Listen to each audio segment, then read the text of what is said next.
Assalamualaikum Ahmad. Aku ada pantun nih, lontong Medan, pakai kuah santan. Makanya sambil santai di taman.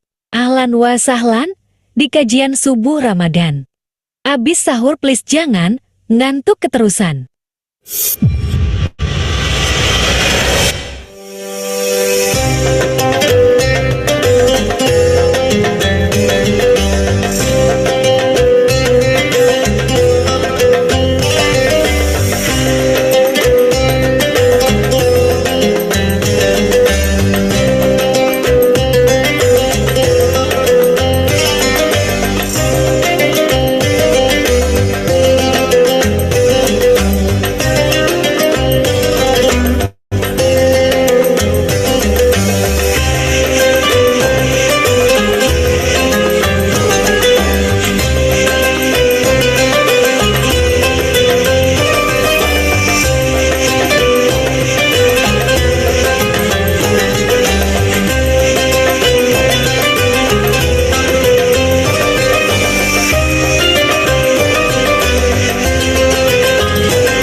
Baik, bismillahirrahmanirrahim. Assalamualaikum warahmatullahi wabarakatuh. Waalaikumsalam warahmatullahi wabarakatuh. Insyaallah, Bismillahirrahmanirrahim. Alhamdulillahirrabbilalamin. Wa bihi nasta'inu ala umuri dunya waddin wa ala alihi washabihi ajmain amma ba'du. Allahumma shalli ala sayyidina Muhammad wa ala ali sayyidina Muhammad. Rabbi shrah li sadri wa yassir li amri wa hlul 'uqdatam min lisani yafqahu qawli. Bismillah, Assalamualaikum teteh-teteh semuanya. Bagaimana kabarnya hari ini? Sehat? Alhamdulillahirabbil alamin. Alhamdulillah. Sehat. Amin. Ya, bismillah teh. Perkenalkan, nama aku Frida Salsabila dari Akhwat Alatif yang insya Allah selama kajian subuh hari ini, insya Allah dia manai sebagai MC. Gitu ya. Alhamdulillah teh, kita di sini sudah sampai day ke-11 ya, Masya Allah nggak kerasa gitu ya. Dari awal, dari day 1 sampai sekarang day 11 kita sudah melaksanakan kajian subuh ini. Dan Masya Allah terima kasih untuk teteh-teteh yang sudah konsisten dari kajian hari ke-1 gitu ya sampai hari ke-11 ini. Masya Allah, Allah istiqomahkan kita dalam mengilmui diri bersama para narasumber-narasumber kita di kajian subuh kali ini. Ahlan wa sahlan untuk teteh-teteh yang sudah bergabung. Terima kasih banyak untuk telah meluangkan waktunya untuk kita sama-sama mengilmui diri di kajian subuh kali ini. Dan kami mengingatkan kembali untuk adab bermajelisnya. Izin untuk saya share dulu. Yang pertama, luruskan niat karena Allah Subhanahu wa taala. Kemudian hadir tepat waktu dan bersiap sebelum kajian dimulai. Kemudian menggunakan nama jelas saat bergabung di Zoom. Menyalakan kamera bagi yang memungkinkan. Menjaga ada pakaian saat kamera aktif dan menutup aurat dengan sempurna. Fokus mendengarkan dan mencatat faedah ilmu.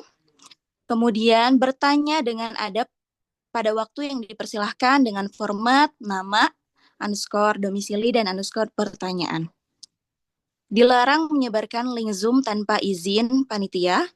Apabila terdapat peserta ikhwan yang bergabung, mohon untuk menginformasikan kepada admin grup dan atas nama Teh Anissa Latifah gitu ya, agar majelis ini bisa tetap terjaga karena majelis ini khusus untuk akhwat. Selain itu teteh-teteh, bagi teteh-teteh juga yang mau bersedekah di waktu terbaik, di waktu subuh ini, boleh teteh-teteh bisa scan QRIS yang sudah kami share di kolom chat. Mudah-mudahan Allah senantiasa memberikan keberkahan rezeki untuk teteh-teteh semua, dan semoga di bulan Ramadan ini kita bisa berlomba-lomba dalam kebaikan dan juga bisa banyak bersedekah. Teteh-teteh, bagi yang bisa untuk on cam, ayo kita on cam sama-sama. Kemudian bagi yang bisa untuk memakai backgroundnya, virtual backgroundnya, boleh dipakai ya, biar kita serempak. Teteh, aku mau tanya dulu di sini siapa yang konsisten dari awal day 1 sampai day 11 tidak pernah tidak hadir. Cung, ya Bang. Aku pengen tahu nih. Masya Allah, Teh Resi. Tuh, udah boleh diramein di kolom chatnya, boleh. Ini baru 81 orang. Sambil kita menunggu yang lainnya. Ini, Masya Allah, Barakallah, Teteh. Dari 1 sampai day 11, Masya Allah, udah banyak sekali ilmu yang kita dapetin ya dari kajian subuh ini. Masya Allah, Alhamdulillah. Terus Teteh siapa lagi? Baru ada 3 orang, 2 orang ya tadi. Sebelumnya suara saya terdengar, Teteh jelas tidak? Kalau nanti kurang jelas, boleh nanti diinformasikan aja ya. Oke. Oke, Masya Allah, Alhamdulillah, Teteh. Aman, siap kalau kayak gitu ya. Bismillah, Teteh. Boleh dipersiapkan dulu juga mungkin ya untuk mushafnya, karena seperti biasa di kajian subuh kali ini, sebelum kita memulai kajiannya, kita awali dulu dengan membaca Al-Quran bersama-sama, agar kajian subuh kali ini bisa berkah. Ya, kita awali subuh kita dengan membaca Al-Quran, membaca ayat-ayatnya Allah. Boleh mungkin dipersiapkan dulu mushafnya. Untuk kali ini, insya Allah, nanti kita akan membaca Quran surah An-Nahl. An-Nahl ayat 96 sampai 97. Jadi boleh dipersiapkan teteh-teteh Al-Qur'annya dan dibuka suratnya Quran surah An-Nahl ayat 96 sampai 97.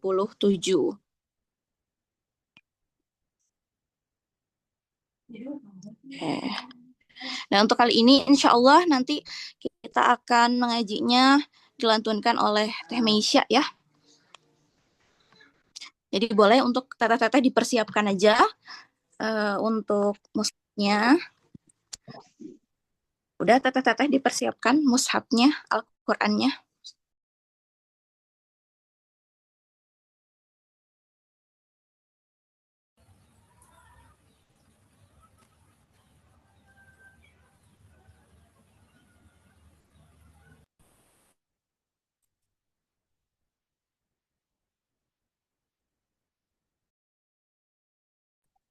Oke. Di sini sudah ada Teh Meisya-nya. Udah teh aman teh. Oh iya, Bismillah ya Teh Mei. Langsung aja ya, Bismillah kita mulai kajian subuh ini dengan kita tilawah bareng-bareng yang akan dilantunkan oleh Teh Meisya. Kepada Teh Meisya, saya persilahkan. Baik, alhamdulillah. Terima kasih Teh Frida atas kesempatan yang telah diberikan. Mangga teteh-teteh yang sudah buka surah Al-Nahl ayat 96 sampai 97. أعوذ بالله من الشيطان الرجيم بسم الله الرحمن الرحيم ما عندكم ينفد وما عند الله باق ولنجزين الذين صبروا أجرهم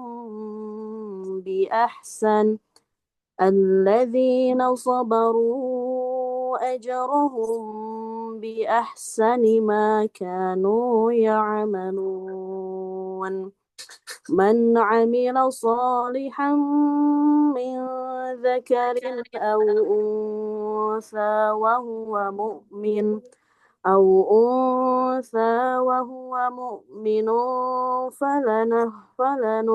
فلنحيينه حياة طيبة ولنجزينهم أجرهم بأحسن ما كانوا يعملون صدق الله العظيم Alhamdulillah teman-teman kita sudah membaca Al-Quran bersama-sama. Semoga setiap ayat yang kita lantunkan Allah berikan pahala, Allah berikan keberkahan untuk kita semua. Amin, amin. Baik, terima kasih. Saya kembalikan kepada MC Teh Frida. Mangga hatur nuhun. Wassalamualaikum. Oke, Masya Allah. Waalaikumsalam warahmatullahi wabarakatuh. Atur nuhun Teh Mei. Atur nuhun Teh Mei yang sudah melantunkan ayat suci Al-Qur'annya. Kedengeran buat apa? Kita semua tadi ya, baik yang membaca dan mendengarkan, Allah berikan keberkahan untuk kita dari setiap ayat yang sudah kita baca dan sudah kita dengarkan. Amin ya Allah ya Rabbal Alamin. Alhamdulillah teteh-teteh di sini sudah ada pemateri kita Teh Meida, ahlan wa sahlan, Teh Meida Sefira. Dan Masya Allah teteh-teteh, kami himbau kembali ya teteh-teteh, sebaik-baiknya ilmu itu yaitu dipahami, diamalkan, dan disampaikan kembali. Jadi bagi teteh-teteh silakan dipersiapkan untuk catatan terbaiknya sebelum kita lanjut ke sesi yang Teh Meida. Silahkan dipersiapkan ya teteh-teteh. Boleh persiapkan untuk bukunya dicatat atau mungkin bisa mungkin ya dicatatnya di handphone. Itu mudah-mudahan nanti kita bisa mengamalkan apa yang sudah disampaikan oleh narasumber kita di kajian subuh kali ini. Ya, bismillah, semoga Allah meridhoi perjalanan ilmu kita. Amin ya Allah ya Rabbal Alamin. Teteh silahkan dipersiapkan untuk posisi terbaiknya agar kita bisa nyaman ya untuk belajar, untuk mengilmui diri bersama-sama kali ini.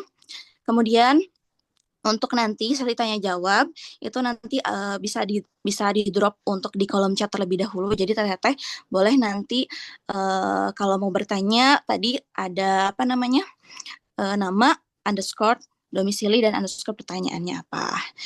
Sekarang kita foto bersama dulu teteh-teteh, siapkan gaya terbaiknya. Oke, boleh di on cam kan dulu bagi yang memungkinkan dan minta tolong mungkin ya untuk panitia bisa dipandu untuk kita sesi dokumentasi terlebih dahulu sebelum kita masuk ke sesi kajian kita kali ini.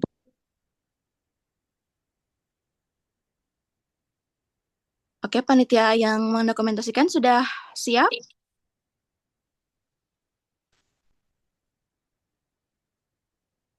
Oke, aman ya. Bismillahirrahmanirrahim. Ayo teteh. 1, 2, 3. Lagi. 1, 2, 3.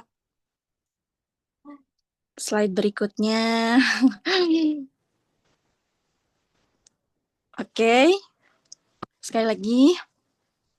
1, 2, 3. Oke, alhamdulillah aman ya, teteh. Untuk dokumentasinya, alhamdulillahirrabbilalamin. Sudah ya.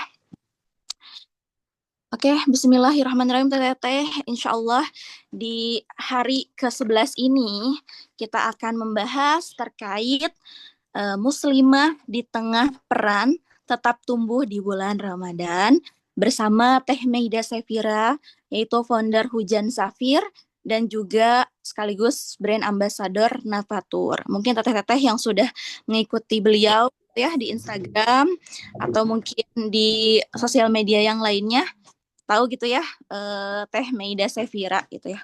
Masya Allah. Baik, sebelum kita mulai di kajian subuh hari ke-11 ini, alangkah baiknya agar ilmunya berkah dan majelisnya tetap terjaga. Bismillah, kita buka kajian subuh ini dengan membaca bismillah dan membaca doa sebelum belajar ya. Bismillahirrahmanirrahim. Allahumma inni as'aluka ilman nafi'an wa rizqan thayyiban wa amalan mutakabbalan. Rabbi zidna ilman warzuqna fahman. Birahmatika ya arhamar rahimin. Baik, langsung saja mungkin ya saya ke apa namanya kepada Teh Meida. Saya persilahkan. Halo Teh Meida, Assalamualaikum Teteh.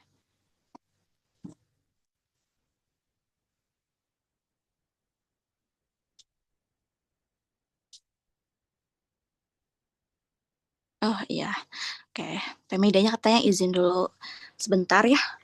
Oke, sambil kita menunggu Teh Meidanya, kita siapkan dulu catatan terbaiknya ya Teteh. Catatannya alhamdulillah aku juga sudah mempersiapkan ini bukunya. Sudah tidak sabar ya karena dari kemarin Masya Allah ya. Dari kemarin itu materinya yang dikasih sama narasumber itu relate sekali dengan kehidupan sehari-hari dan mudah-mudahan Allah jaga dan kita bisa mengamalkan ilmu-ilmu yang sudah diberikan oleh narasumber-narasumber kita di kajian subuh kali ini. Amin ya Allah ya Rabbal Alamin. Bismillah ya teteh-teteh. Kita bersihkan hati kita luruskan lagi niat kita semata-mata karena Allah. Semoga Allah jaga terus niat baik kita ini ya.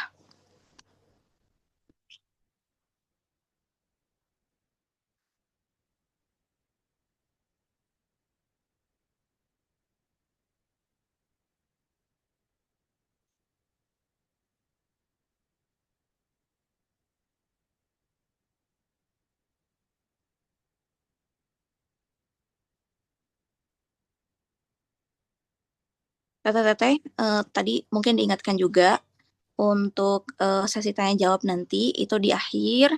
Jadi nanti boleh teteh mungkin ketika nanti pematerian berlangsung mau diketik dulu, silahkan nanti langsung aja di drop di kolom chatnya. Insya Allah nanti dibacakan ya seperti biasa. Di sini aku mau tanya-tanya dulu sama mungkin teteh ada yang tadi dari day 1 sampai day 11 gitu ya, yang belum absen, Masya Allah, yang istiqomah dari awal sampai akhir. Tadi teh ada teh siapa ya? Kalau nggak salah ada teh Reni gitu ya, sama teh Teni. Boleh teh untuk menyalakan mikrofonnya. Kita ngobrol dulu sebelum kita masuk ke sesi kajian subuh kali ini.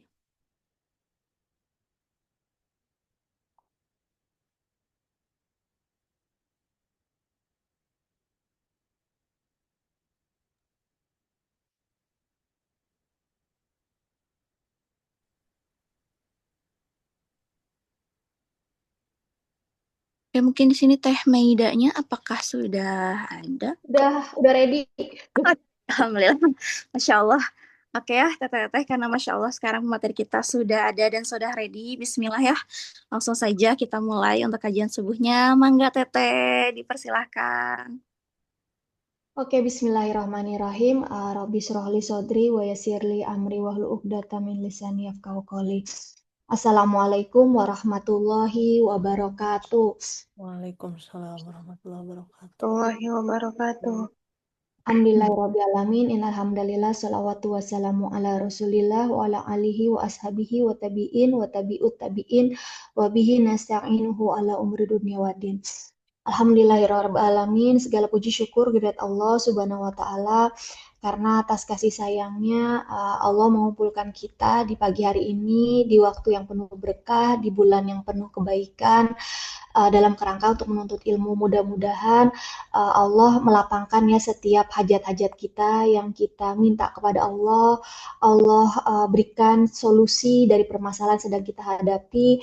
Allah sembuhkan yang sedang sakit supaya bisa kembali berkegiatan seperti sebelumnya. Kemudian Allah angkat ya kesedihan bagi teman-teman yang saat ini sedang merasakan kesedihan, juga saudara-saudara kita di tempat yang lain. Mudah-mudahan Allah senantiasa melindungi kita dari fitnah akhir zaman yang tanda-tandanya sudah sangat kelihatan sekali. Mudah-mudahan Allah menjaga kita dan keluarga kita dalam kebaikan, dalam keimanan, dalam ketakwaan, dan mudah-mudahan kita menjadi bagian umat Rasulullah yang dimuliakan Allah. Amin, amin ya rabbal alamin. Salawat dan salam senantiasa tercurah kepada teladan kita semua, Rasulullah Shallallahu Alaihi Wasallam, yang Masya Allah beliau memberikan kita keteladanan, beliau memberikan kita contoh agar hidup kita ini terus bertumbuh.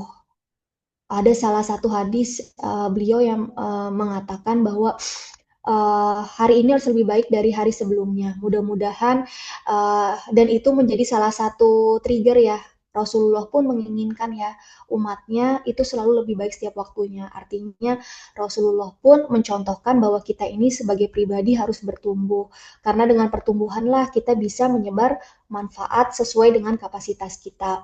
Mudah-mudahan kebaikan juga senantiasa tercurah kepada keluarga, kepada mana nih gini, kepada keluarga, kepada para sahabat beliau yang mendukung ya perjuangan beliau. Semoga kita semua senantiasa diberikan perlindungan, diberikan kekuatan agar kita mampu meneruskan sunnah beliau yang akhirnya mudah-mudahan dengan izin Allah kita mendapatkan syafaatnya beliau di akhirat kelak. Amin amin ya rabbal alamin. Kakak-kakak semua, terima kasih kepada sebelumnya yang saya ucapkan kepada teman-teman Akhwat Al-Latif, juga pada seluruh peserta yang pagi-pagi ini sudah banyak yang hadir ya, Masya Allah. Mudah-mudahan ini jadi salah satu trigger ya bahwa saat ini kita tidak putus harapan ya, banyak muslimah-muslimah yang masih setia ya untuk menuntut ilmu, masih setia untuk berperan, masih setia untuk berjuang agar kita bisa menjadi cahaya kebaikan. Di tengah sekarang kita banyak ya melihat bahwa banyak upaya-upaya untuk meredupkan cahaya-cahaya itu, bahkan untuk mematikan cahaya-cahaya itu. Mudah-mudahan kita menjadi bagiannya walaupun masih kecil cahaya kita, tapi kita berusaha agar cahaya itu tetap nyala. Dan salah satunya dengan menuntut ilmu. Tanpa panjang-panjangnya karena ini ada durasi. Tadi juga saya izin dulu. Pagi-pagi itu selalu banyak intermezzo ya. Nah, judul pada pagi hari ini apa sih Kak, teman-teman semua? Menjadi muslimah di tengah peran tetap tumbuh di bulan Ramadan. Nah, sebelum kita masuk, saya pengen ya di sini kita santai aja ya karena masih pagi juga ya. Mudah-mudahan teman-teman juga tidak mengantuk pada pagi hari ini. Nah, kalau kita berbicara tentang tumbuh, kalau boleh saya ibaratkan seperti tanaman ya. Jadi saya ini suka banget tanaman. Nah, jadi di rumah itu koleksi tanaman itu berbagai macam ya. Dari mulai bunga-bungaan, kemudian ada tanaman epifit ya, tanaman yang nempel-nempel gitu. Terus ada platyserum, kalau orang Sunda tuh bilang apa tuh namanya? Ada kadaka, ada tanduk rusa ya kita bilangnya atau ya kayak gitulah ya dengan berbagai jenis. Saya senang banget ya. Tapi yang paling susah itu adalah saat merawat anggrek, terutama anggrek bulan. Anggrek bulan ini agak-agak tricky gitu. Nah, saya pelajari bahwa merawat anggrek bulan ini ada strateginya. Jadi semakin kita pelihara dengan baik, memberikan zona yang sangat nyaman, semakin kemungkinan berpenyakit itu besar. Walau alam kenapa bisa kayak gitu ya, tapi bisa jadi kita ambil manfaat nggak sih? Semakin kita berada di zona nyaman, justru di situ sebenarnya kita sedang mengundang penyakit. Karena apa? Karena diri kita nggak siap menghadap tantangan gitu ya.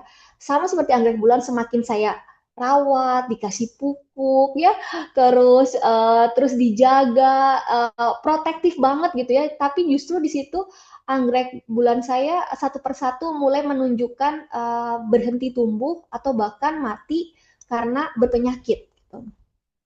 Ada yang namanya busuk daun, dia Erwina namanya bakteri Erwina itu bikin mungkin kalau ibu-ibunya di sini yang mengoleksi anggrek bulan pernah lihat mungkin koleksi ibunya atau bahkan di rumah teteh-teteh itu daunnya jadi di tengah bisa di tengah atau di manalah di bagian daun itu permukaan daun dia kayak basah gitu ya tapi yang lainnya tuh kering gitu lama-lama dia tuh menyebar si virusnya ya udah itu udah nggak tertolong udah kalau kayak gitu biasanya kalau kita melihat gitu langsung daun yang sudah berpenyakit dipotek gitu ya nah atau mungkin bisa juga kutu atau kena serangga gitu ya daunnya juga jadi karena daun kan bagian yang terlihat ya tapi biasanya tanda-tanda itu nggak serta-merta terjadi gitu ya itu dimulai dari apa? Kita melihat akarnya nggak tumbuh. Jadi kalau melihat tanaman yang sehat itu akarnya tuh tumbuh. Makanya yang utama mungkin kalau teman-teman punya budget terbatas, upayakan merawat akar. Nah kalau kita ambil ibrohnya kepada kita ada namanya vitamin B1 ya, itu vitamin yang bagus dan diperlukan untuk pertumbuhan akar nih karena ini senang banget ya sih sama tanaman. Terus sama kita juga kebayang nggak sih kita gimana mau tumbuh kalau akar kita itu nggak sehat gitu. Seperti tanaman, jadi seringkali saya menemukan tanaman-tanaman saya yang sakit atau mungkin mati akhirnya, itu akarnya yang tadinya gemuk gitu ya, kalau misalnya kita lihat akar taman, lama-lama tuh dia tipis, kering, dan menghilang, potek satu persatu karena kering gitu. Akhirnya tinggal sisanya bonggol aja gitu. Nah dengan itu dia rentan, nggak bisa tumbuh. Tapi kalau akarnya kuat nih pada tanaman anggrek tadi, walaupun dia kena virus, akarnya masih ada, itu tuh bisa tumbuh daun yang baru gitu. Jadi ternyata saya pelajari bahwa seringkali kita pusing ya, aduh apa yang harus saya persiapkan, tapi kita lupa untuk menjaga akar kita. Apa sih akar kita sebagai seorang muslim? Ya pondasi kita, apa sih itu? Ya akidah kita, bagaimana kita memandang Allah dalam hidup kita, bagaimana kita mengikut sertakan Allah di dalam hidup kita, bagaimana kita melihat bahwa Allah ini merangkai alam semesta itu seperti apa, dan di mana Allah menempatkan kita gitu ya. Kalau kita nggak paham itu, kalau kita nggak yakin itu, kalau kita nggak mengimani itu, sekuat apapun kita, menurut orang-orang, dalam kita itu rapuh. Sebenarnya kita sedang mempersiapkan diri kita untuk hancur. Kalau itunya nggak kuat gitu. Sama seperti tanaman tadi ya, sebagai penyuka tanaman, saya harus aware gitu ya. Kalau mulai tanaman saya nggak muncul akar barunya gitu ya, apa ya, not-notnya baru itu nggak muncul gitu. Saya masih merasa baik-baik saja kalau walaupun tanaman itu kering, tapi akarnya ada tumbuh yang baru, oh aman ini masih bisa apa ya, masih bisa ditolong gitu ya. Tapi kalau akarnya udah busuk, udah kering, udah potek satu persatu, udahlah itu udah potek hatinya ya.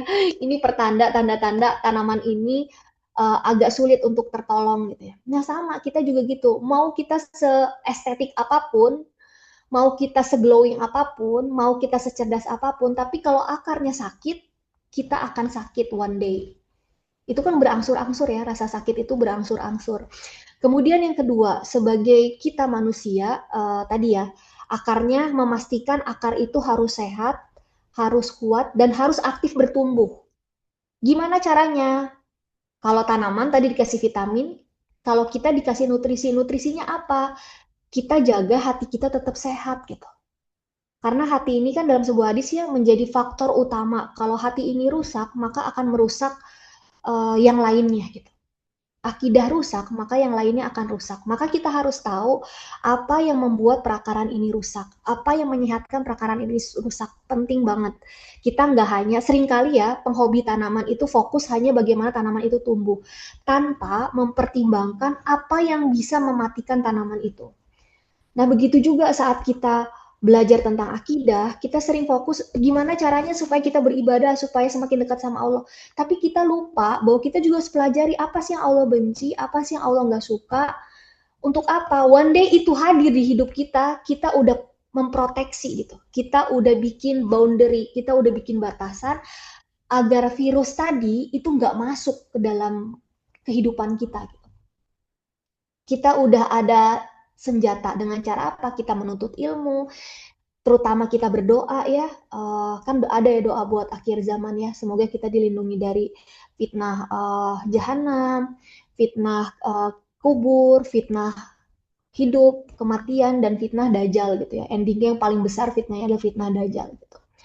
Yang itu kita berdoa sama Allah, apalagi bulan kemuliaan ini semoga Allahumma ya muqallibul qulub, Allah kan yang membolak-balikan hati kita, semoga Allah selalu tetapkan hati kita hanya kepada Allah gitu. Hati ini dilekatkan hanya kepada Allah, bukan dilekatkan kepada ciptaannya. Karena udah jelas gitu ya.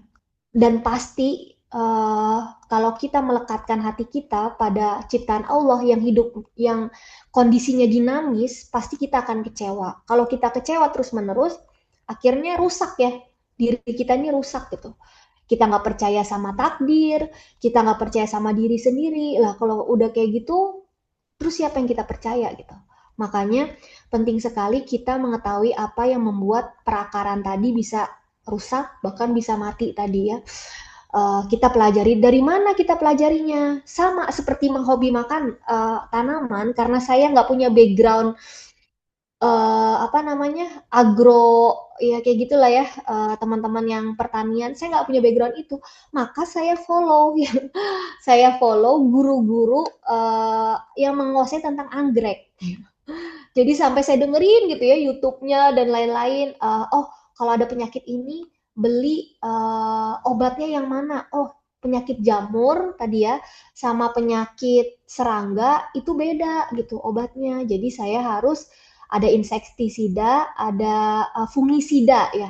Kalau untuk membasmi jamur tuh fungisida. Oh jadi dua jenis itu aja ada kategori yang bagus gitu ya. Jadi cari lagi apa yang paling bagus menurut review para guru-guru anggrek tadi. Nah, sama seperti kita juga gitu, ngaji itu fungsinya untuk menguatkan perakaran dan kita untuk cari tahu apa sih yang Allah nggak suka. Allah itu nggak suka orang yang berbuat syirik. Allah paling benci, bahkan itu menjadi dosa yang tidak termaafkan gitu ya. Kemudian yang kedua, dosa-dosa yang bid'ah. Jadi kalau ada tingkatan dosa itu, saya ikut kajian tauhid, tingkatan dosa itu paling besar syirik, yang kedua itu bid'ah, baru yang ketiga itu dosa besar. Jadi kenapa bid'ah ini lebih tinggi kalau head to head gitu ya, kalau dia duel gitu ya, antara bid'ah dengan zina, itu lebih parah bid'ah. Kenapa coba teman-teman? Coba kita pagi-pagi ini sama-sama berpikir ya, kenapa sih kok bid'ah kok jadi lebih, bid'ah itu apa sih? Mengada-adakan ibadah yang tidak pernah dicontohkan Rasulullah gitu. Kenapa kira-kira? Boleh jawab biar kita sama-sama melek ya pagi ini. Kenapa sih kira-kira bid'ah itu lebih besar, bahkan tadi ya kalau sama zina atau dosa besar yang lainnya, lebih besar bid'ah, kondisi paling parahnya. Kenapa? Ada yang bisa jawab? Nih bangun deh. Bangun kan? Atau ini kenapa teteh-teteh? Iya tidak contohkan Rasul. Iya benar, tapi kenapa gitu? Kan zina juga nggak dicontohkan Rasul. Iya, riba juga nggak dicontohkan Rasul. Kenapa kira-kira? Menganggap ini mungkin teh kayak udah betul gitu taat padahal Nah iya, siapa yang jawab nih? ini teh aku Frida.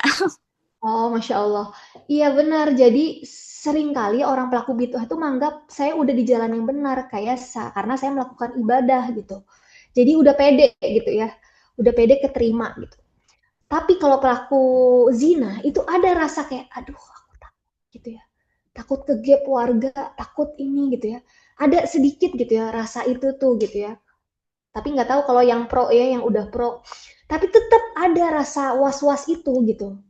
Nah, itu bedanya gitu. Jadi kalau yang satu tuh udah super pede karena yakin ini diterima, yakin menjalankan ibadah, yang satu agak ada rasa was-was gitu. Rasa was-was itu sebenarnya adalah apa namanya? Reminder gitu ya bagi pribadi tersebut untuk segera menghentikan gitu ya. Segera menghentikan perilaku maksiat tadi gitu. Jadi teman-teman semua seperti itu gitu. Kita harus tahu itu. Terus apa aja? Terus kita taunya gimana Teh Meida? Sesuatu itu bernilai ibadah. Ya selain kita mengaji, ada indikatornya. Ibadah itu adalah yang Allah perintahkan. Yang kedua, yang Allah puji pelakunya. Itu yang namanya ibadah. Jadi kalau Allah nggak perintahkan dan Allah nggak puji, itu bukan ibadah. That's it. Kelas gitu ya. Nah kita mau tahu apa yang Allah perintahkan, apa yang Allah puji, maka kita harus belajar. Ilmu ini meninggikan derajat seseorang, memuliakan seseorang, dengan syarat dia juga membersamai ilmu itu dengan iman gitu ya. Karena kalau hanya kita mengandalkan ilmu, banyak sekali kerusakan di dunia ini dibuat oleh orang-orang yang berilmu. Karena apa? Tidak disertai dengan keimanan dalam mengelola dunia ini gitu ya. Punya kekuasaan, punya kepintaran, mengelola, tapi tidak dibimbing ilmu, satu kali mulutnya ngomong gitu ya, sifatnya destruktif, sifatnya merusak. Kita tahu lah ya pemimpin negara adidaya itu ya, nggak perlu disebutkan namanya. Lisannya itu seperti orang yang nggak dipikir dulu gitu, nggak ada jeda gitu ya. jeger-jeger, akhirnya kan berdampak gitu ya. Dunia ini jadi bergejolak karena dia punya power gitu. Nah, kita bisa lihat dari situ kalau hanya mengandalkan ilmu, dunia ini rusak gitu. Tapi kalau ilmu disertai iman, ini akan terbimbing, akan sesuai gitu ya. Insya Allah akan sesuai dengan apa yang Allah harapkan dari salah satu tujuan menciptakan kita jadi khalifah. Kemudian tadi ya, kembali lagi setelah jadi akar kita tahu yang kedua kan kita punya harapan ya. Eh, harapan bahwa Allah ini menumbuhkan kita. Kalau di dalam anak itu dalam tumbuh kembang ada namanya stunting, gagal tumbuh. Itu biasanya dilihat secara kasat mata pertumbuhannya sangat lambat, dimulai dari tinggi tubuh, terlihat stuck gitu, berhenti gitu ya. Jadi harusnya pada usia sekian tuh kelihatan tinggi tubuh, apa namanya, tapi dia nggak setinggi teman-teman seusianya, nggak sesuai dengan standar idealnya dalam waktu yang ditentukan gitu ya. Jadi nggak hanya oh dia berhenti sekarang, oh langsung stunting, nggak bisa, itu pasti ada observasinya gitu ya. Jadi kemarin anak saya diukur gitu ya, anak kedua ini memang agak agak picky eater ya makannya. Jadi kita ke dokter gitu ya, qadarullah ada satu hal gitu ya memutuskan anak saya harus diperiksa gitu secara mendalam. Kemudian dicek, tingginya alhamdulillah normal, tapi berat badannya memang udah teriak-teriak gitu ya, kayak ayo ayo ayo gitu ya, lebih ini lagi gitu ya. Tapi itu relatif masih masih apa ya, masih bisa di apa ya, ada permisif gitu ya, masih ada. Tapi kalau tinggi badan jauh dari standar normalnya, nah ini udah warning banget, udah red flag banget ya untuk orang tuanya untuk segera ngecek secara holistik menyeluruh hormon dan segala macam.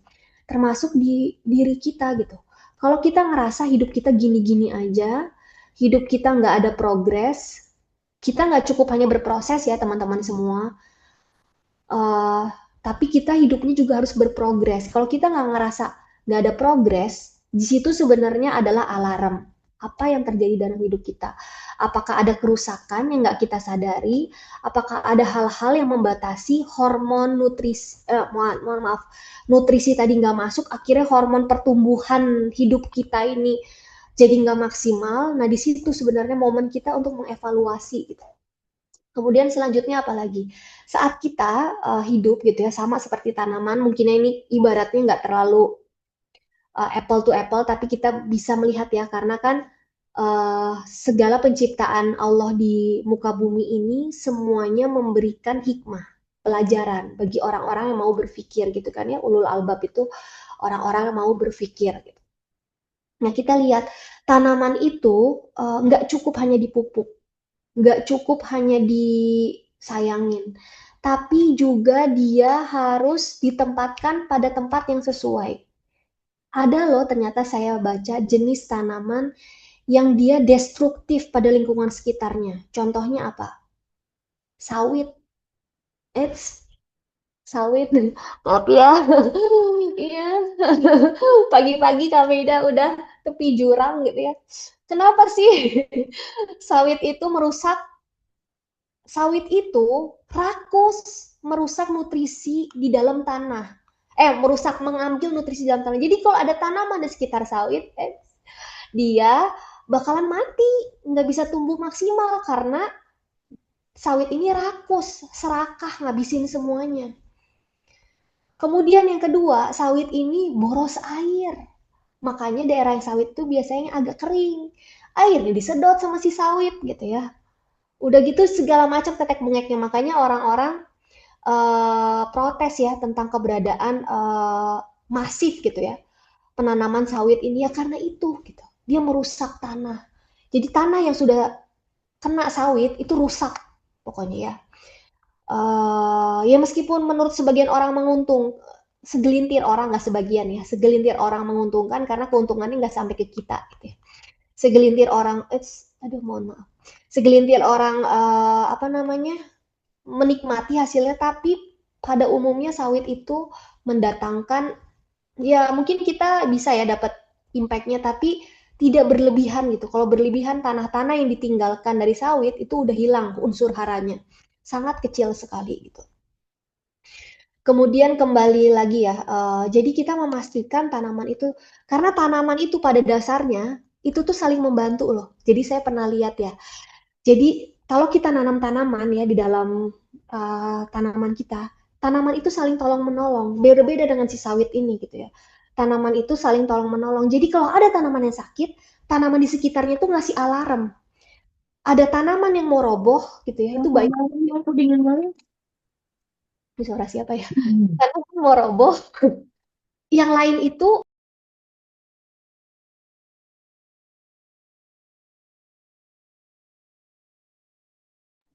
Afwan. Nah, ya.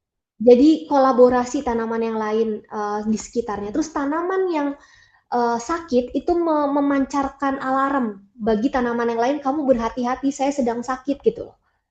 Jadi ada penelitiannya gitu. Jadi kolaborasi, makanya saat kita menanam tanaman itu kita harus memperhatikan siapa tanaman-tanaman di sekelilingnya. Ini di sini yang suka tanaman tomat misalnya ya. Ada tanaman-tanaman yang nggak besti sama tomat gitu. Tapi ada tanaman-tanaman itu dia yang besti gitu. Misalnya nih tomat itu dideketin ditanamin misalnya bawang-bawangan, atau mungkin tomat itu ditanamnya kalau oh kita suka bunga juga kami ada bunga-bunga yang penghalau hama, misalnya marigold ya. Marigold tuh bunga apa? Mohon maaf kalau Indonesia namanya. Karena agak bau ya, bunganya cantik gitu ya, tapi memang agak bau. Uh, apa ya namanya, nggak mau disebutin ya, pokoknya cari aja marigold gitu ya, kalau bahasa Inggrisnya marigold itu bagus ya. Terus ada bunga apa namanya, kosmos, atau kita bilangnya apa ya, aduh lupa ya, tuh kan saya lupa, itu tuh bisa udah cantik dia menghalau hama karena ada bau yang dikeluarkan gitu. Nah itu biasanya di encourage kalau kita nggak mau pakai pestisida yang bisa berdampak lebih buruk pada lingkungan, kita menanam itu di sekelilingnya jadi kayak pagernya gitu untuk menghalau hama gitu kan. Hama-hama serangga dan lain-lain itu nggak suka dengan bau-bauan tadi. Terus ada apa lagi ya, misalnya kita suka herbs, di sini suka makan steak, ada namanya rosemary. Rosemary juga bagus untuk menghalau tadi karena ada hama-hama tertentu yang dia nggak suka baunya rosemary gitu. Nah sama kita pun saat kita merancang hidup kita, kita harus aware gitu ya. Kita hidup di mana, siapa saja yang boleh mendekati kita gitu. Yang menjadi teman dekat kita. Karena teman dekat ini menentukan agama kita, kata Rasulullah ya. Menentukan agama kita, melihat agama seseorang, lihat siapa teman dekatnya. Di tanaman ternyata begitu ya. Allah tuh udah ngasih ya ternyata ya. Bahwa ini tuh applicable pada segala jenis kehidupan, gak hanya kehidupan manusia, tapi pada makhluk Allah yang pasif pun, seperti tanaman. Pasif itu artinya dia nggak bisa bergerak kan, waduh kita ketar-ketir nih kalau tanaman bergerak. Takut nggak gitu ya backsoundnya, takut lah gitu ya, backsoundnya jeger-jeger gitu kan kalau di Instagram gitu, kalau tanamannya bergerak. Tapi itu juga bisa diterapkan saat kita menjadi petani gitu ya. Siapa aja yang boleh mendekati tanaman kita, siapa aja yang bakal menjadi protektor, provider nutrisi. Itu keren banget gitu ya, Masya Allah ya. Semakin kita mempelajari, makanya teman-teman semua, jangan membatasi keilmuan kita hanya pada satu major gitu. Karena di dunia ini luas banget ilmu Allah yang bisa kita ambil tadi ya. Coba teman-teman pernah lihat nggak kalau di sawah, kenapa sih habis tanaman itu panen beras, para petani itu menanam kacang tanah, tanaman kacang tanah. Kita lihat kenapa kok nggak langsung ditanam aja padi lagi gitu ya, kagok gitu ya, pakai ada jeda segala lagi, tanamin kacang tanah gitu yang daunnya tuh kecil-kecil. Kalau naik kereta itu saya suka ngeliat gitu ya, saya kan suka menikmati ya, kalau makanya saya sebenarnya lebih seneng naik kereta kalau daripada naik pesawat ya. Kalau pesawat mah cuma ngeliat awan aja ya. Tapi kalau kereta itu ya bisa lah, kalau nggak ada awan kita ngeliat ke bawah, tapi kadang-kadang nggak bisa kelihatan. Kalau naik kereta itu saya bisa ngeliat sawah. Iya ya, ini rata-rata petani setelah nanam itu beras padi, dia nanam itu kacang tanah yang daunnya bulat-bulat gitu ya. Terus ternyata benar ya bahwa hidup ini tuh regenerasi gitu. Saat kita sedang sakit, kita harus cari mana yang bisa memasukkan tubuh kita, dan Al-Quran ini yang bisa menyembuhkan gitu ya. Kalau pada tanaman tadi persawahan, kenapa ditanam kacang tanah gitu ya? Gabut banget nggak sih gitu? Nggak gabut, ternyata kacang tanah itu tanamannya bisa memperkaya unsur nitrogen di dalam tanah, memperbaiki kualitas nitrogen dalam tanah yang mana itu berfungsi besar dalam pertumbuhan padi. Gitu. Jadi kan masya Allah ya, kita pikir petani itu ya udah nanam-nanam aja, enggak sereceh itu petani-petani itu, masya Allah beliau itu berilmu gitu ya. Kita berpikir capek-capek gitu, capek-capek 2 kali gitu kan, kalau orang Sunda bilang 2 kali capek-capek gitu ya. Tapi itu tuh ada ilmunya gitu. Sama kalau tubuh kita sedang sakit, so we have to know apa sih reasonnya kita jadi sakit? Apa karena kita kebanyakan nontonin para sultan dan sultana di sosial media, akhirnya timbul iri, dengki, dan sesuatu yang nggak kita punya gitu. Maka kita harus memproteksi diri kita gitu ya, dari tayangan, dari bacaan, dari gaya hidup yang itu ternyata pelan-pelan merusak dan mengambil kedamaian di dalam hidup kita. Al-Quran ini menjadi syifa ya, penyembuh. Al-Quran ini menjadi cahaya, menjadi obat, menjadi penenang, menjadi furqon, membedakan, yang itu akan mendatangkan kedamaian. Meskipun hidup kita nggak selalu baik-baik aja, maka teman-teman semua jangan tinggalkan untuk membaca, mengkaji, dan mengamalkan Al-Quran. Karena kita menghilangkan itu, kita menghilangkan SOP, buku SOP dalam hidup kita gitu. Tanda kutip ya, bukan buku ya. Ibaratnya kalau kita bekerja di laboratorium ada manual book gitu ya, buku panduan, buku manual, atau kita beli elektronik deh. Kalau kita nggak tahu, misalnya ini saya beli barang yang saya nggak tahu, kan saya agak-agak gaptek ya. Saya biasanya kasih jeda dulu sebelum menyalakan atau menggunakan, saya baca dulu manual booknya. Biasanya paling gampang sih nyuruh adik saya aja ya, yang laki-laki, untuk ngecek gitu. Ini gimana sih gitu, ribet banget gitu ya. Tapi kalau beliau-beliau ini nggak tersedia di waktu yang saya butuhkan gitu ya, akhirnya saya baca sendiri, kasih jeda gitu. Oh, colok ini begini, oh colok ini. Kebayang nggak kalau saya asal nyolok, tiba-tiba bukan. Terus saya kesel, dipaksain, rusak gitu. Kayak ada ceritanya orang beli apa ya, peralatan elektrolit gitu ya. Itu kan pagi-pagi elektronik dari Jepang. Daya listrik di Jepang dengan di Indonesia itu berbeda. Salahnya orang ini mungkin karena dia pikir oh applicable di every country in the world gitu ya, akan bisa gampang digunakan di setiap, ternyata enggak, beda tegangannya, begitu dia colok bedut gitu ya, bunyi tes gitu ya. Rusak permanen ya, jadi hilang lah uangnya menguap. Harusnya ada apa namanya ya, kalau teman-teman mungkin yang di elektro, ada stabilizer. Jadi sebelum langsung nyolok ke colokan kita, ada stabilizer dulu untuk mengolah tegangannya baru ke alat tadi. Karena nggak bisa disamakan semua negara itu punya kondisi kelistrikan yang sama. Gitu. Sama hidup kita juga, kalau asal langsung gitu ya, kita masukin setiap ada yang viral, kita ikut FOMO, bla bla bla bla bla. Rusaklah hidup kita karena belum tentu itu yang kita butuhkan. Makanya Al-Quran ini menjadi stabilizer tadi gitu ya, untuk kita mundur nih, mundur.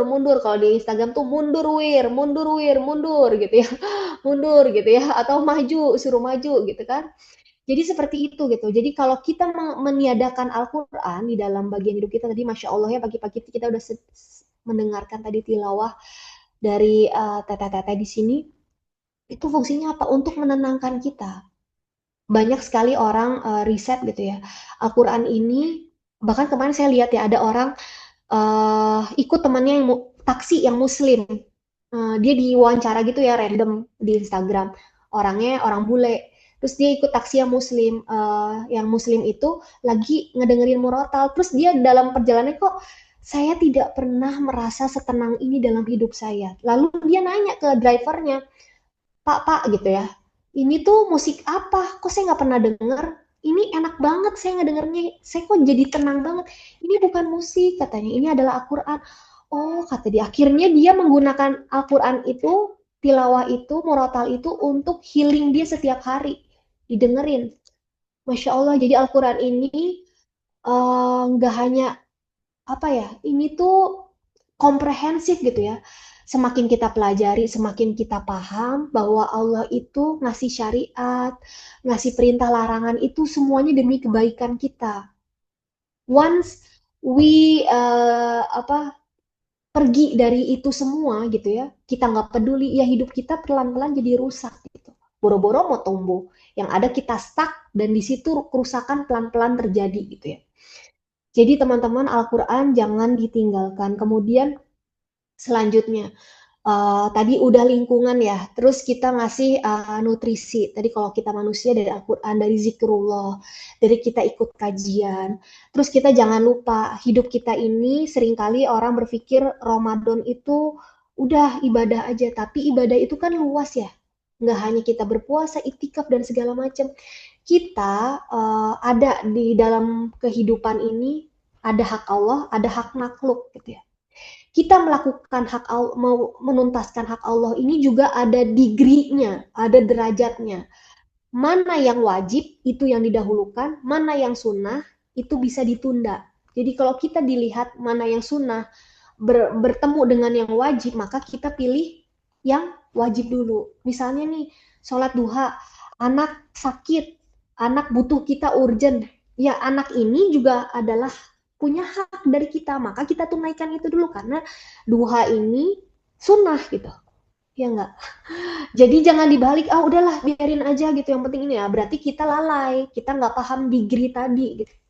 Makanya kita harus tahu, oh teh saya setelah punya anak atau menikah bla bla bla, kok saya nggak kayak dulu tilawah. It's okay gitu, nggak apa-apa. Karena mengurus keluarga dan lain itu juga kewajiban. Mereka punya hak untuk mendapatkan perhatian kita. Jadi kalau kita hanya mampu yang tadinya biasa kita sehari beberapa jus, akhirnya cuma tinggal 1 jus, bahkan nggak sampai 1 jus, nggak apa-apa gitu ya. Yang penting apa? Kewajiban kita ini ya tadi ya, pada hal yang tadi itu juga tunai gitu. Itu juga ibadah, teteh-teteh semua gitu ya. Kadang kita sebagai perempuan sering merasa guilty, merasa bersalah gitu. Kok saya nggak bisa? Tapi semakin kita pelajari bahwa Allah ini sangat baik ya. Allah Allah itu ngasih banyak keleluasaan pada kita untuk beribadah. Tinggal kita membuat skala prioritas mana gitu ya. Dan sebagai macamnya, teh saya gara-gara punya anak gak bisa sholat taraweh di masjid lagi, gak apa-apa. Bahkan sebaiknya memang di rumah kalau memang apa ya, tadi ya, kalau misalnya tidak ada keurgenan, nih kita boleh-boleh aja, tapi tentu ada pakem-pakem tertentu ya saat kita sholat taraweh di masjid. Tapi kalaupun di rumah, kita sambil membersamai anak sholat taraweh, itu juga baik gitu. Jadi banyak ya, kita ini punya banyak keterbatasan, tapi jangan biarkan keterbatasan itu menghentikan nilai makna ibadah bagi kita gitu.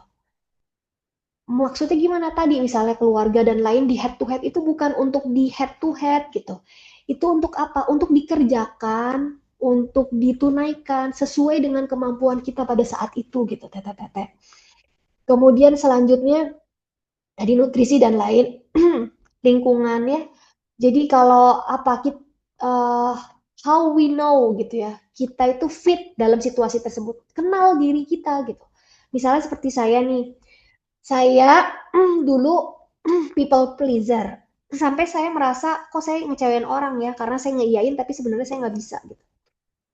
Terutama dalam beberapa amanah gitu ya. Akhirnya sekarang kalau saya nggak bisa, saya bilang nggak bisa gitu. Karena saya juga punya keterbatasan, apalagi saya punya anak-anak ya, yang masih kecil, yang masih butuh perhatian. Jadi nggak semua penawaran yang meskipun itu menarik gitu ya, itu harus saya kerjain, saya ambil semuanya, enggak gitu ya.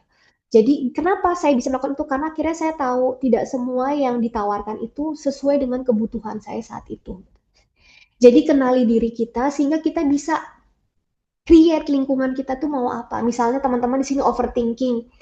Ya udah kalau yang suka overthinking, batasi hal-hal yang men-trigger overthinking kita gitu. Misalnya, Kak, saya udah teman sama ini tapi ngeliat postingan dia kok hati saya ketar-ketir, ya udah disenyapkan aja, nggak usah kita unfriend atau kita block, lebih parah ya. Disenyapkan aja, guys gitu ya. Kan bisa ya kalau di Instagram. Jadi kita nggak ngeliat postingan dia gitu. Iya, atau kan bisa juga bersihin hati, iya emang bisa kita dengan cara bersihin hati, tapi kadang-kadang hati kita ini kepleset gitu ya. Akhirnya kita jadi iri, jadi dengki. Nah, daripada itu terjadi, udah senyapin konten-konten atau akun-akun yang men-trigger kita jadi dengki, iri dan segala macamnya. Akhirnya apa? Orang yang iri, dengki, sirik gitu ya. Bukan syirik ya, tapi sirik, iri, itu tuh berhenti tumbuh loh, karena dia hidupnya dalam ilusi bahwa ih dia enak banget bla bla bla. Instead of dia mencari tahu kenapa kok nggak bisa kayak gitu, dia sibuk ya menyumpahin orang yang dia iri, mendoakan yang buruk-buruk, nggak suka dengan takdir Allah yang datang dalam hidupnya. Padahal kalau dipikir-pikir, kalau kita lihat ih kok orang bisa kayak gitu, terus tanyain kenapa saya nggak bisa? Oh iya, saya masih suka tidur habis subuh. Oh iya, saya pelit. Oh iya, saya nggak rukun sama keluarga saya. Ya udah, dibenerin itu semuanya. Biasanya orang yang iri, sirik gitu ya, dia nggak punya momen untuk evaluasi gitu ya. Karena hidupnya habis buat itu gitu ya. Semakin melihat kekurangan pada orang yang dia benci, semakin hore gitu ya. Padahal bisa jadi dia lebih buruk daripada itu gitu. Kekurangan tapi tertutupi sama keirian dan lain sama ya. Kalau tanaman kita overjoy gitu terhadap tanaman tuh biasanya sakit tuh tanaman tuh. Jadi kita merawat dan lain-lain yakin ya biasanya sakit gitu. Tapi kalau kita sewajarnya saja dan segala macam, apalagi bahkan sampai kita meninggalkan yang hak Allah pada hidup kita gara-gara tanaman, itu biasanya ada aja trouble-nya gitu ya.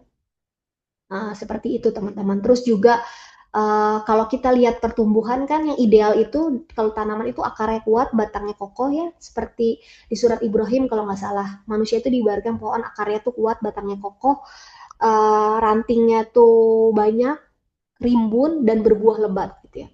Jadi manusia juga seperti itu, tapi untuk mendapatkan spesifikasi seperti itu nggak instan, nggak ujuk-ujuk, nggak mudah dan nggak random.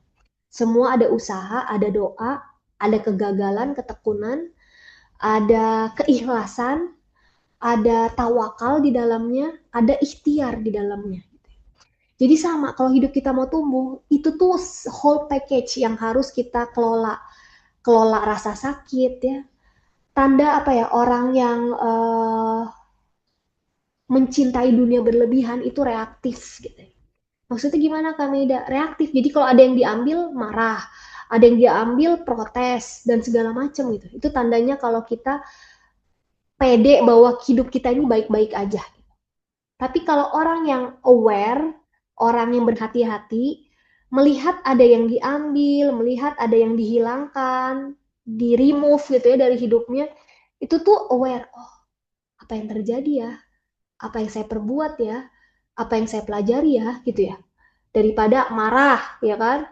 Makanya kenapa sih kita saat menghadapi sesuatu yang hadir, jangan langsung bereaksi gitu. Kita mundur dulu, kasih jeda untuk berpikir. Apa yang harus kita lakukan? Dalam momen berpikir itu, pentingnya ilmu tuh hadir di sana. Pentingnya petunjuk Allah itu ada di sana ditentukan. Jadi seberapa besar kedekatan kita itu akan terlihat gitu ya. Saat kita menghadapi berbagai problem. Seringkali manusia itu ingat Allah saat ada problem ya. Jadi kalau hidupnya baik-baik aja ngerasa oh baik-baik aja. Padahal belum tentu gitu ya. Belum tentu hidup kita baik-baik aja.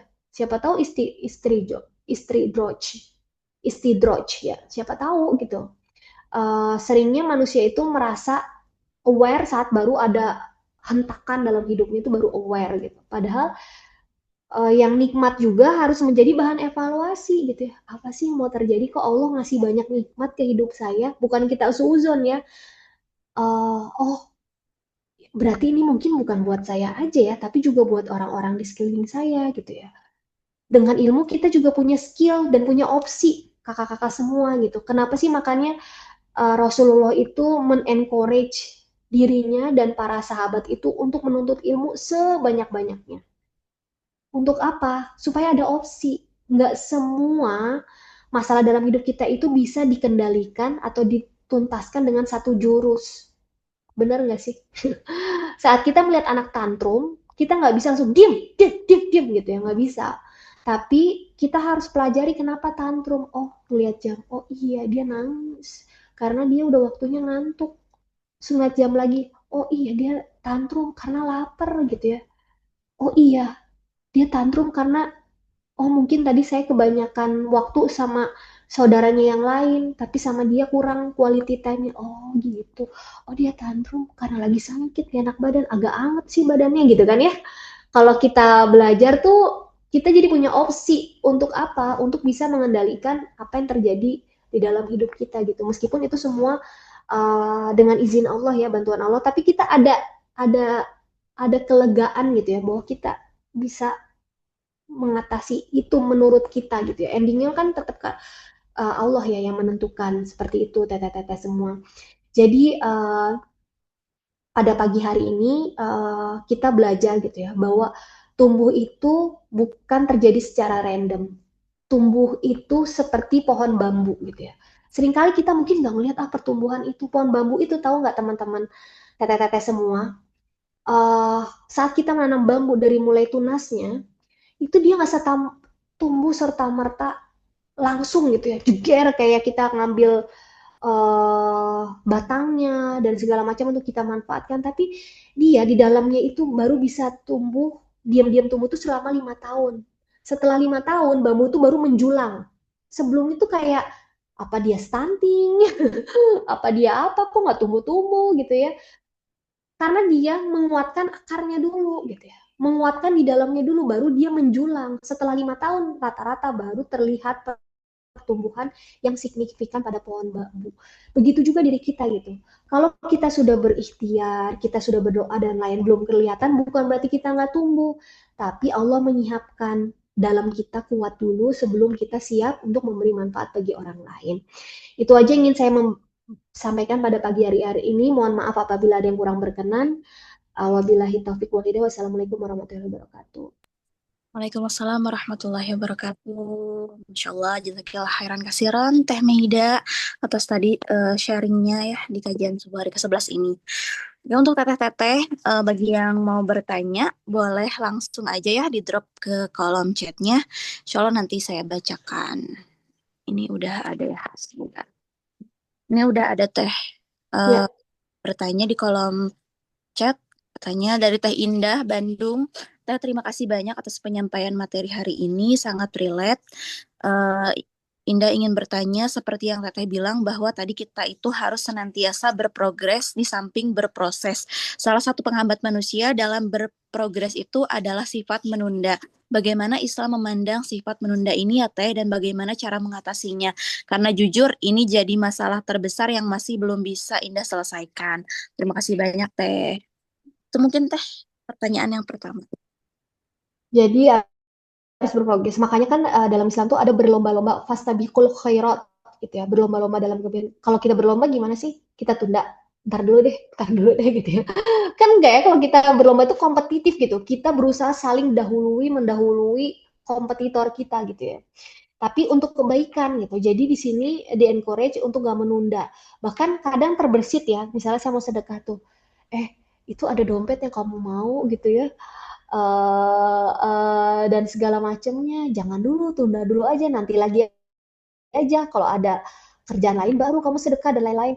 Itu tuh sering ya bisikan itu tuh gitu ya, atau ih ntar lagi lebaran tuh lucu tuh baju anak bla bla bla gitu ya, atau ih mending jalan-jalan uangnya daripada dipakai buat zakat dan segala macam, itu ada gitu ya.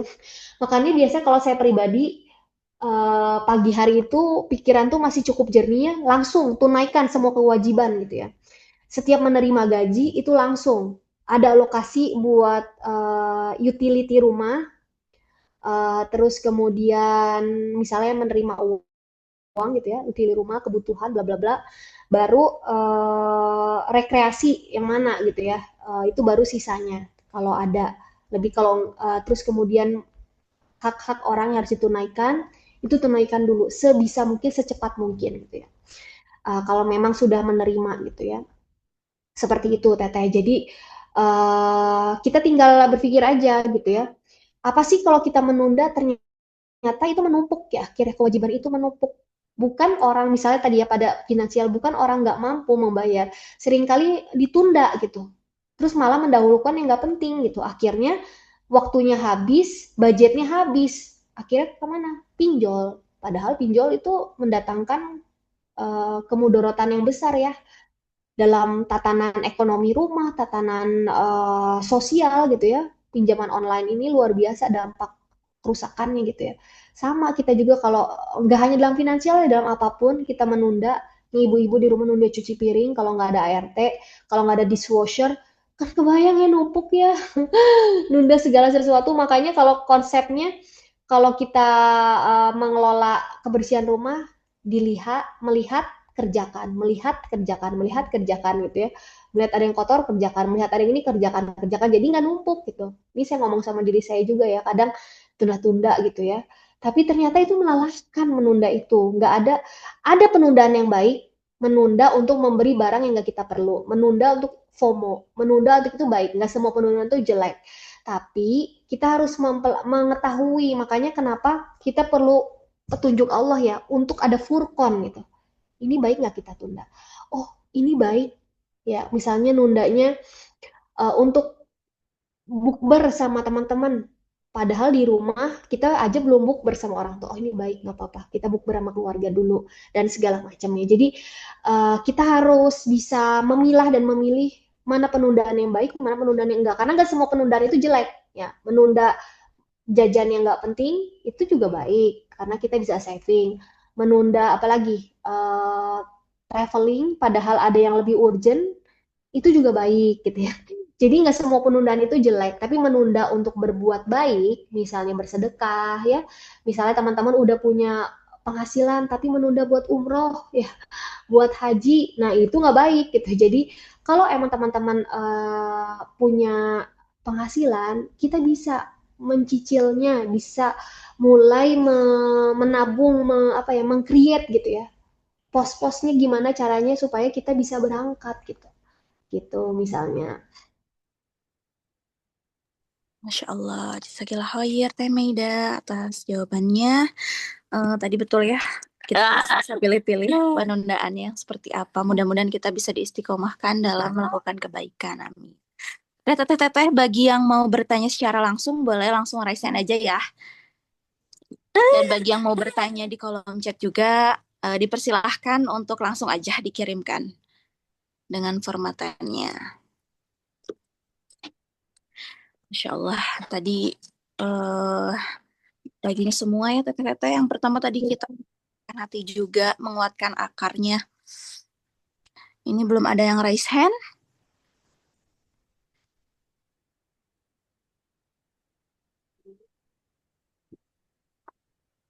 Oke, Masya Allah. Belum ada ya teteh-teteh. Ya teteh-teteh, ini kesempatan berharga Masya Allah. Jadi ya silahkan untuk teteh-teteh yang mau bertanya atau mau sharing gitu ya teteh-teteh, boleh banget. Kita sharing di sini aja bareng teman-teman di sini. Barangkali nanti relate juga ya, karena dari kemarin-kemarin ada juga yang bertanya. Ternyata Masya Allah pertanyaannya juga sangat mewakili gitu ya, mewakili dari teteh-teteh. Apalagi.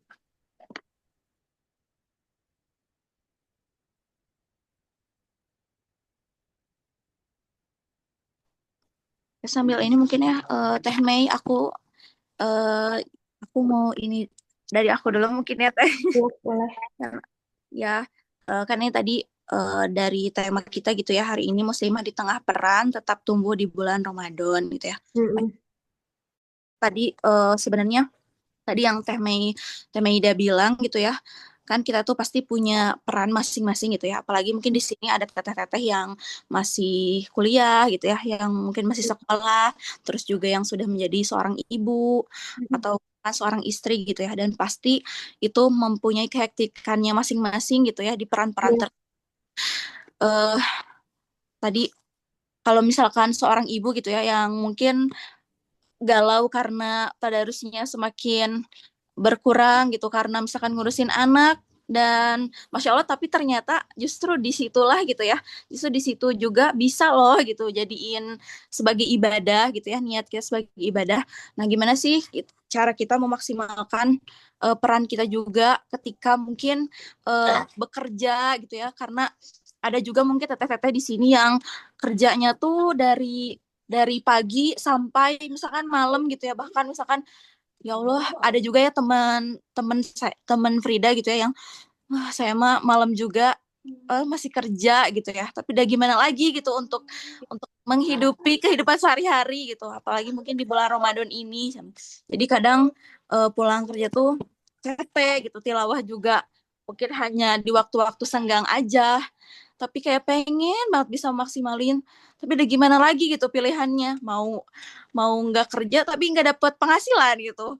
Mau apa namanya pindah kerjaan juga kadang belum tentu ada kesempatan gitu ya buat pindah gitu. Dan apa sih namanya tuh, dan pindah kerja tuh juga nggak semudah itu gitu loh. Nah gimana sih cara-cara teman-teman yang mungkin di sini mempunyai waktu kerja yang cukup cukup lumayan menguras waktunya gitu agar bisa dimaksimalin gitu di Ramadan kali ini gitu. Mungkin bisa sharing gitu, Teh Meida. Ya, Ya, tenang. mungkin dialami nggak hanya satu atau dua orang ya di era ekonomi yang seperti ini gitu ya. Rasulullah kan pernah bersabda dalam sebuah hadis, yang paling baik di antara kamu yang paling baik terhadap keluarganya.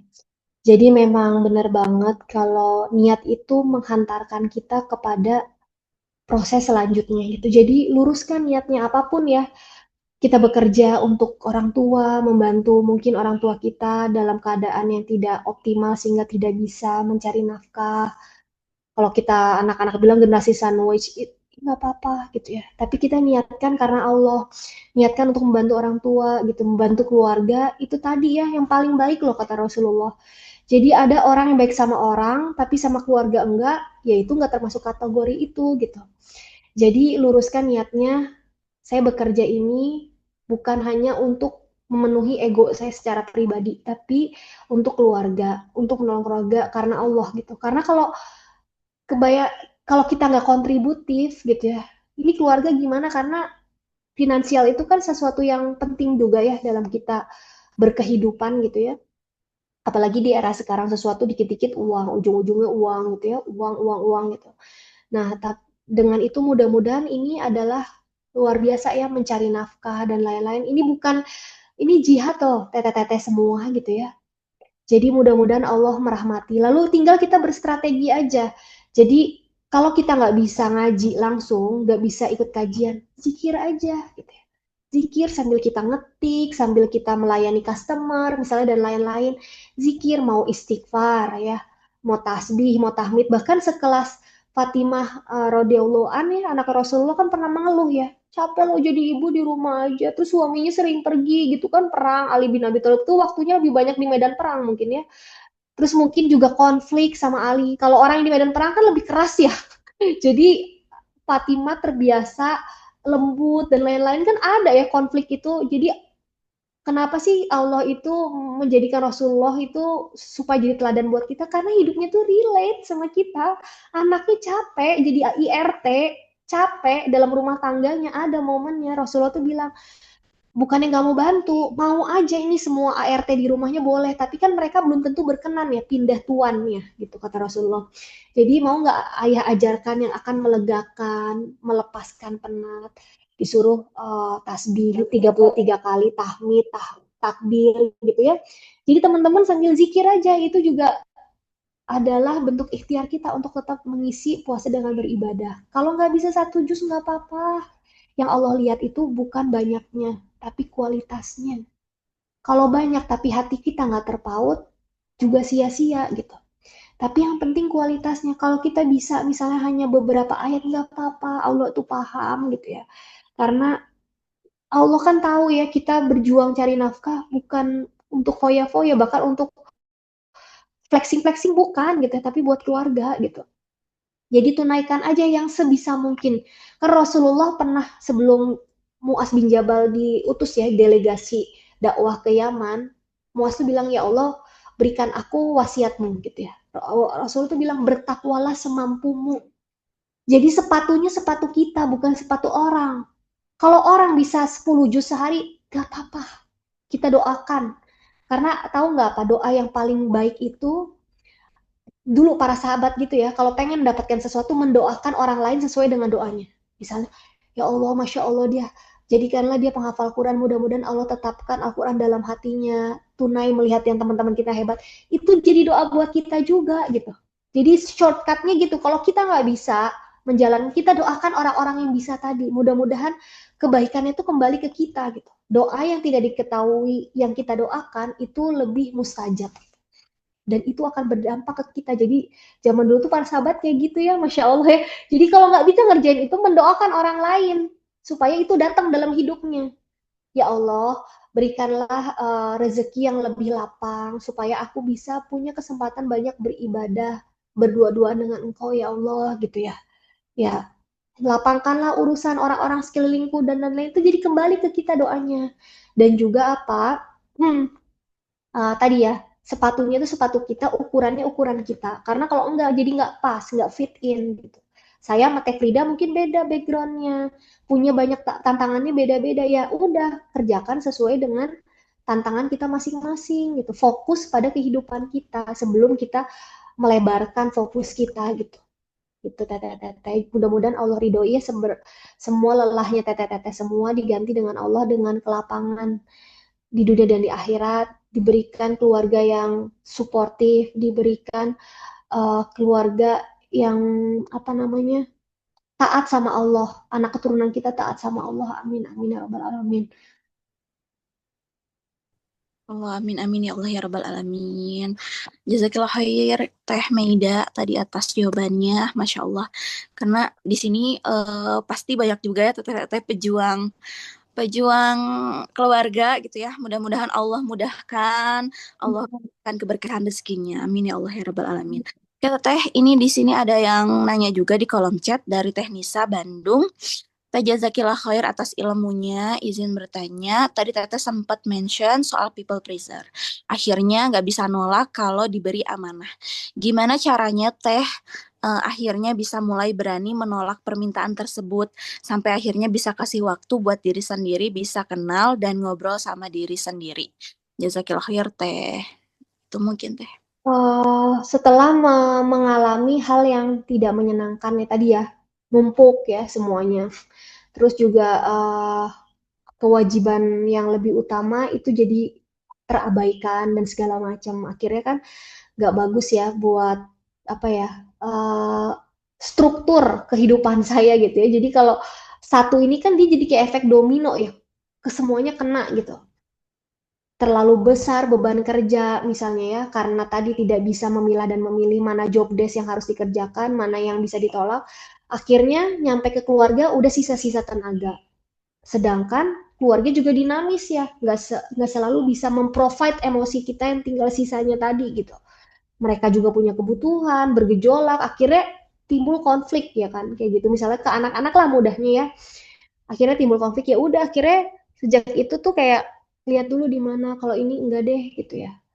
Kayaknya nggak memungkinkan gitu. Jadi ya mungkin menarik ya terbang sana terbang sini terbang sana. Tapi buat anak-anak itu nggak nggak oke gitu ya saat itu gitu. Jadi ya udah. Ternyata Allah tuh ganti dengan pekerjaan yang lebih fleksibel, yang lain gitu. Tinggal kita menurunkan ego kita aja, nggak semua penawaran tuh bisa kita kerjakan. Meskipun itu menarik ya.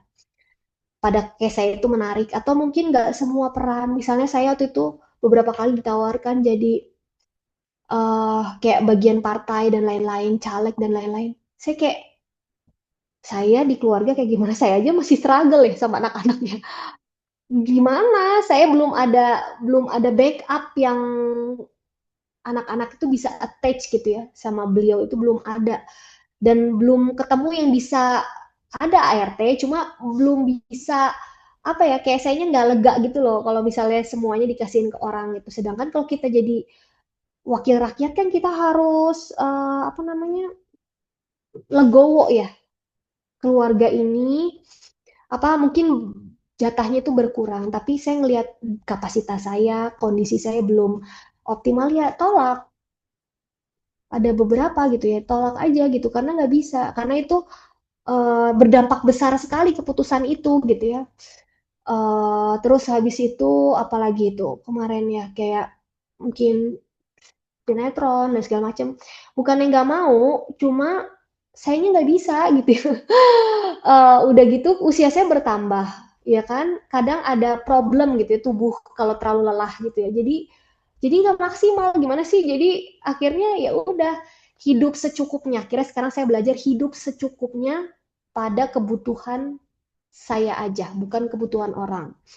Jadi kalau mau serakah bisa diambil semuanya, tapi ada dampaknya.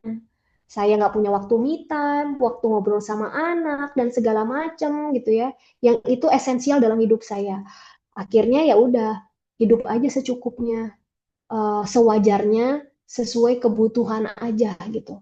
Kebutuhan keluarga, bukan kebutuhan para yang ada di sosial media, bukan. Karena mungkin mereka lebih besar gitu ya.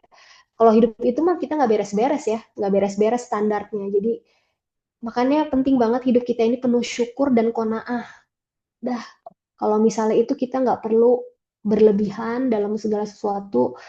Karena zaman dulu aja kakek nenek kita gitu nggak sih? Kalau sekarang kan orang bekerja nggak ketemu matahari, pulangnya nggak ketemu matahari. Tapi tetap nggak cukup ya.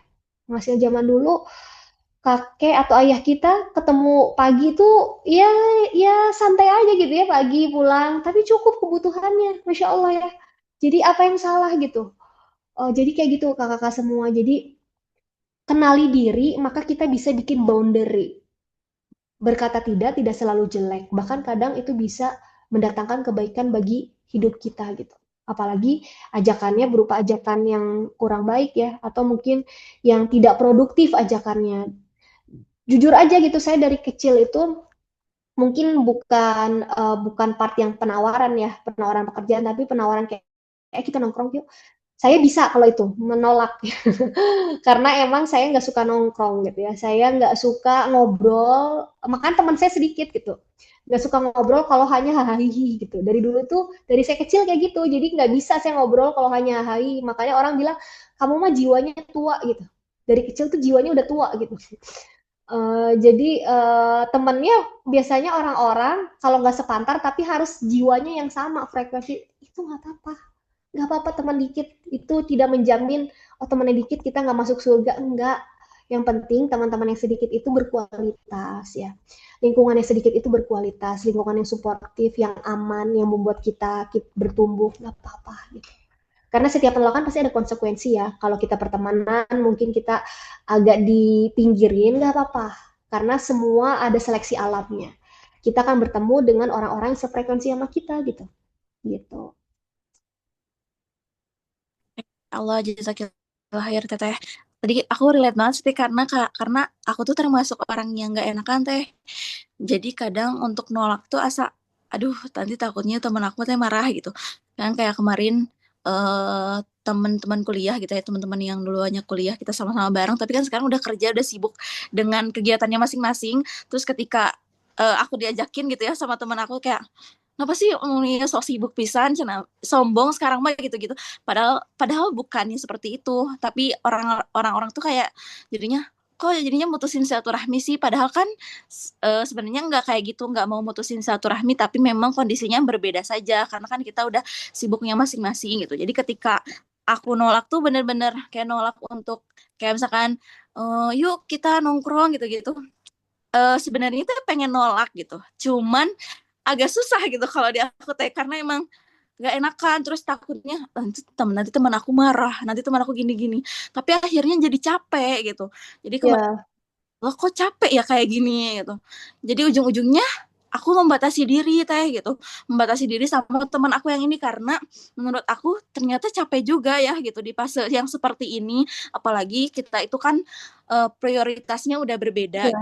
udah bukan lagi main, udah bukan lagi nongkrong-nongkrong kayak gitu, cuman masih tetap aja ada rasa nggak enaknya gitu. Berarti nggak apa-apa ya teh kita membatasi diri. Nggak apa-apa, kan kita yang kenal diri kita ya. Oh, kita tahu saat ini waktunya lagi sibuk. Kalau mungkin kita luang, ya nggak apa-apa ngeiyain gitu. Saya juga sama, kadang random gitu. Misalnya saya lagi emang saya butuh hiburan deh, teman saya ngajak ya udah ketemu gitu. Tapi kayak misalnya bukber, meskipun akhirnya cuma jadi wacana ya, wacana, wacana gitu kan kalau di Instagram. Nah, ya nggak apa-apa kalau bisa mah saya datang. Cuma kalau emang saya nggak bisa tadi ya, wah pak pikpuk, ya udah nggak iyain karena apa? Endingnya memang akan seleksi orang-orang bersama kita memang yang akan mirip sama kita gitu. Dan orang-orang yang peduli sama kita juga peduli sama keputusan kita gitu. Jadi kalau nggak ada yang peduli akhirnya kita tahu kan, oh ya udah berarti dia memang emang nggak sejalan sama saya gitu. Kalau akhirnya tadi oh bla bla bla gitu. Sampai ini Teh Frida kalau ke saya itu ada orang bilang Teh Frida punya temen nggak sih katanya.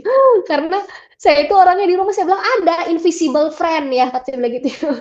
Adalah temen lah emang harus dikasih tahu gitu ya. Adalah temen saya yang menerima saya kondisi gini ya adalah serius emang gak bosen hidupnya di rumah aja, anak-anak aja, pekerjaan aja?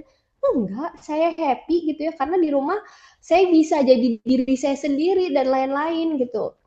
Ada temennya, ya adalah dalam hati saya itu, ya adalah temennya gitu ya. Makanya saya bilang, please ke teman saya itu, please jangan kasih sepatu kamu ke saya gitu, karena kalau buat kamu, saya jadi kayak alien gitu, karena dia ekstrovert banget ya kalau nggak ada teman dia nafsu makannya nggak muncul gitu. Jadi dia harus makan ada orang gitu ya. Sedangkan saya bisa nonton bioskop sendiri, makan di restoran sendiri, jalan-jalan sendiri gitu ya. Jadi jangan kasih sepatunya ke kamu gitu. Kamu kasih ke saya. Begitu juga saya ngeliat kamu kayak alien gitu ya. Tuh kamu bisa harus ada orang melulu. Sedangkan saya menemukan kedamaian itu kalau saya sendiri, saya bilang gitu. Jadi ya udah kita hidup pada kamar kita masing-masing gitu ya, respect aja gitu itu konyolnya kayak begitu gitu ya, ketawa-ketawanya gitu, sedangkan karena dia ekstrovert banget sedangkan saya itu ya fine-fine aja kemana-mana sendiri gitu. Oke, Masya Allah. Ternyata emang begitu ya, Teh ya, relate. Masya Iya. Allah. Teh Meida. Ini Teteh mungkin ada satu pertanyaan lagi yang masuk di kolom chat. Ada dari Teh Resi Bandung. Assalamualaikum Teh Meida, mau bertanya untuk fenomena healing untuk menjaga kewarasan bagi ibu yang banyak seliweran di media sosial zaman sekarang karena rentan stres. Aku jadi suka melakukan itu untuk sekedar me time karena suami juga mengizinkan. Tapi kadang di hati kecil ngerasa, kok aku kayak egois ya sampai tega ninggalin anak-anak, terlebih aku masih punya toddler. Nah, bagaimana cara terbaik yang seharusnya dilakukan ya Teh untuk tetap waras dan lega dalam melakukannya? Jazakallah khair Teh. Oh masya Allah, ini harusnya Teh Witri yang jawab ya. Sebenarnya sih kalau saya pribadi ya, kita ini sebelum punya anak dan menikah, kita adalah kita gitu ya. Kita part diri sendiri. Kita ya ada apa ya? Print outnya kita ini begini gitu. Nah, kita tambah peran, mungkin kita menyelesaikan ada part, tapi tetap pada dasarnya kita yang sebelum tadi gitu. Kita punya kebutuhan sendiri, kebayang nggak? Kita kasih terus-menerus nih energi kita pada yang tadi, tapi nggak kita isi. Akhirnya apa? Kita hilang jadi diri kita gitu kan. Misalnya nih, kalau buat saya nggak perlu jauh-jauh. Misalnya saya beli tanaman, saya ngurus tanaman, jangan diganggu. Itu udah me time buat saya gitu. Jadi tinggal di ini aja Teteh, hobinya apa. Kalau merasa guilty, oke, mungkin tempatnya jangan terlalu jauh dari rumah misalnya. Oke, durasi waktunya mungkin nggak terlalu lama dari rumah tadi ya. Kadang tuh ibu tuh begitu ya. Padahal sebenarnya kita nggak egois, justru itu mungkin udah reminder ya di diri kita kalau kita ini memang butuh waktu me time. Misalnya kayak saya nih, saya sekedar makan bakso di rumah, anak-anak nggak nyariin, itu udah me time gitu. Kalau mungkin teman-teman yang suka keluar berbeda ya. Kalau saya di rumah bisa apa ya mensiasati gimana caranya supaya nggak pergi jauh-jauh. Nah mungkin Teteh bisa cari oh mungkin ke tempat yang deket rumah, oh mungkin durasinya, oh mungkin kenapa kita ngerasa nggak tega, mungkin di rumah supportnya belum yakin gitu, maka kita bisa menyiapkan pasangan kita atau support system di rumah. Oh standar kita begini nih saat ngasuh anak gitu ya. Kadang kita takut ya bapak-bapak tuh kadang kita biasa baju anak rapi begitu kita pulang kenapa bajunya jadi Rambo gitu ya. Ini bajunya nggak matching terus dia acak-acakan gitu ya. Jadi kita nggak tenang gitu ya. Atau mungkin makannya kok begini gitu ya.